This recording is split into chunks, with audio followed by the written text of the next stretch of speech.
Parent అంటే అమ్మ, నాన్న అంటాం. ఇద్దరు ఉండాలి. అమ్మా, నాన్న ఇద్దరు రోల్ ఉంటుంది.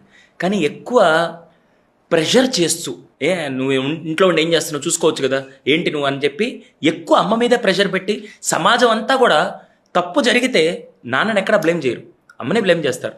అది చాలామంది ఆడవాళ్ళు తీసుకోలేని పరిస్థితుల్లో ఉన్నారు. అసలు ఎందుకు అమ్మ మీద ఎందుకు అంత ప్రెషర్ వస్తుంది? బ్యూటిఫై చేసేసాం సార్ నా మదర్హుడ్ని. అపురూపమైనదమ్మ ఆడజన్మ అన్నాడు, కానీ మగ జన్మ ఏది అని ఎవడు మాడలేదు కదా సార్, ఏం చెప్పలేదు. ఆడపిల్ల పెద్దగవ్వాలి, లేకపోతే పెళ్లి చేసుకోవాలి, పెళ్ళైన తర్వాత పిల్లలు ఇద్దరిని కనాలి లేదా ఒకరిని కనాలి. ఈ ప్రాసెస్ అంతట్లో తను ఏ ఒక్క రోల్ని వెనక్కి చేసుకోవడానికి లేదు. ఇష్టమైనా కష్టమైనా ఏదైనా సరే ఇవన్నీ చేయాలి. పెళ్ళైన ఏ స్త్రీని కూడా నువ్వు తల్లి కావాలని అనుకుంటున్నావా లేదా అని అడగడం మీరు ఎప్పుడైనా గమనించారా సార్? నాకు తెలిసి ఏమనుకోకండి ఈ విషయంలో.